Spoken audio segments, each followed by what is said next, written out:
Look, man, you can't go to a client and say, hey, I need you to do business with me today. I understand you want to wait until after the holidays, but I need you to do business with me right now, today. I need that money today. You can't do that.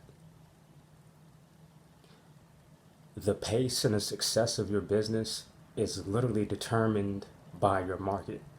You can do everything right because it's your job. You're the one with the service and product. It's your job to show up and be present and available for your market.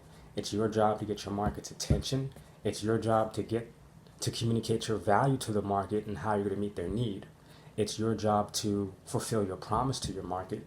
It's your job to take care of your organization and make sure that you're structured and ready and you have the processes in place to be able to fulfill your client and be successful in operating, for the long term. It's your job. The responsibility of your business is on you. And also, it's your job to maintain the finances of your operation, to understand your costs, to understand your margins and all of that, so that you don't go broke selling a fucking service, so that you're actually profiting and being able to grow your business, and so that your clients are mutually benefiting you as you're mutually benefiting them back.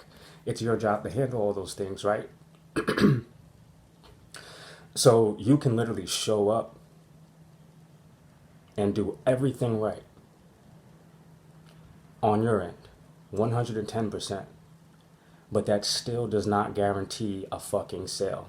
That still does not guarantee that your client will do business with you when you need them to. And this is why entrepreneurship is so fucking tough in the beginning, because you're in survival mode, you're in pursuit of profit. At the same time, an entrepreneur is different from someone who simply just, wants to replace their jobs. I mean, there's different types of entrepreneurs. There's entrepreneurs that start a business because they don't want to work for somebody else and they want to be their own boss. They just don't want to their own boss, and they'd be miserable working a job for someone else, so they start their own business. That's one type of entrepreneur. Then there's entrepreneurs who actually work for companies and organizations. They're actually employees, but they're entrepreneurial minded within the organization. And so they come up with inventions and things that are very entrepreneurial and creative. They innovate. They come up with very novel and useful ideas. They create. They're creatives. Those are another class of entrepreneur. And then you have a class of entrepreneur who needs to control their destiny and needs to impact the world at a high fucking level. That type of entrepreneur wants to be someone world fucking class because they have this interior value that they need to get out. There's something that they've been blessed with, and they're on a personal mission to fulfill that. They want to fucking do it big. They want to ball. They want to have the highest quality life possible, and they want to enable others to have the highest quality life possible. So they're literally in pursuit of profit and in complete service to humanity at the same time. I would describe myself as that entrepreneur, and that's the type of entrepreneur that I'm talking about, right? That entrepreneur doesn't get no fucking help in the beginning. That entrepreneur is motherfucking misunderstood because the vision is just so large, small minds can't comprehend that shit. That entrepreneur got to cut off friends. That entrepreneur has to be broke for a while because the easiest income opportunities to grab up are only minimum wage. And an entrepreneur knows that his time is so fucking valuable, or his or her time is so valuable, that they could either spend 4 hours making $9 an hour at Taco Bell, or they can spend that time on their business, actually creating something for themselves that one day will hopefully have the chance to outlive them, rather than exchanging their time for money constantly, you know. So yeah, you can be doing everything right, but your success is literally in the hands of your customer. And that is just a fucking fact. And because your success is in the hands of your customer, you're never in full control of your own destiny. So what you have is you have a circle of influence. And you have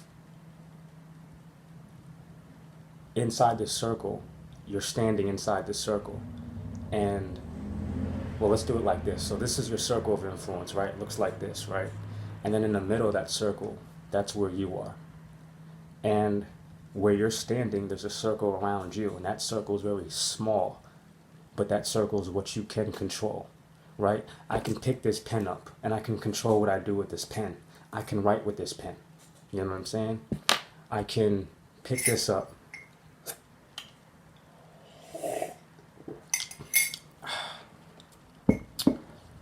I can control that, you know? I can control what numbers I enter into this calculator, you know? I can control what numbers I enter into this calculator. These are things that I can control. So that's my circle of control. But outside of that is what I influence.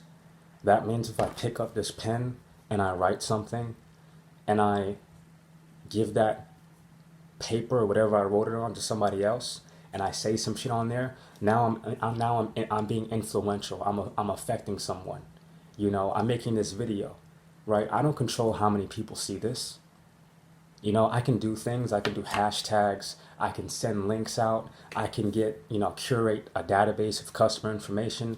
I can, well, hopefully in the future I'll be able to hire a marketing team, a marketing agency to really put my shit out the way I need it to really need it to be. But I don't control who sees this. I don't control who watches this. I don't control how long they watch it, right? The people that watch my videos, that's what they control. That's their time. However, the value of my channel and the perceived value of my channel and the growth of my channel is literally in the hands of the individual watching this video. They can comment, they can like, they can share. If they like, the algorithm appreciates my channel a little bit more. If they comment, the algorithm appreciates my channel a lot a bit more. If they share it, the algorithm really appreciates my channel. You know, so all that is being tracked, right? But all of that is in the hands of the person watching this. I don't control what someone does with this information. I don't control that. It's not in my hands. But I have influence. If I say, hey, like this, comment, share, subscribe, you know what I'm saying? That's me being influential. And the more I influence, the greater my circle of control becomes. So now I begin to fill the circle up with my presence, you know? So when you have so the only thing you can really do is you can understand that your success is in the hands of your customer, of your market, of your audience, your target audience. And all you can do is be as organized as possible and give the most value as possible. And continue to stay close and maintain a close relationship with your customers. Obviously, the customers who are paying more will receive more of your loyalty. Obviously, the customers that can benefit you more will receive more of your time, because they're able to meet your value at an equal playing field. So you also segment your customers. Some customers will be lower value than others, but all of them are valuable as long as they're consuming your content. Some of my audience members will dislike my channel. Some of my audience members will talk shit, but they're all valuable because they're all consuming my content, and I appreciate every last one of them.